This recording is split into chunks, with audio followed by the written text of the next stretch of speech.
ఓం శ్రీమాత్రే నమః. జగన్నాథ రథయాత్ర దర్శనం సర్వపాపహరణం అంటారు.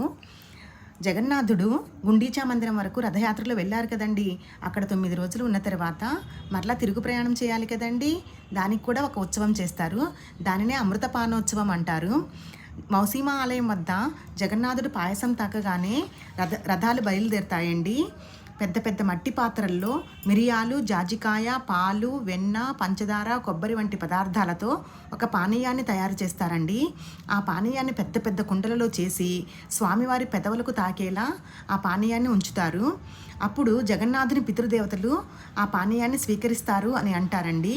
భూతప్రేత పిశాచాలు కూడా ఈ పానీయాన్ని స్వీకరిస్తారని భక్తుల నమ్మకము. కానీ ఈ పానీయము సామాన్య మానవులు స్వీకరించకూడదని నియమం ఉందండి. అందువలన ఆ పానీయాన్ని దూరంగా తీసుకెళ్లి పారపోస్తారు. ఈ క్రతువుతో జగన్నాథ రథయాత్ర పూర్తి అవుతుంది.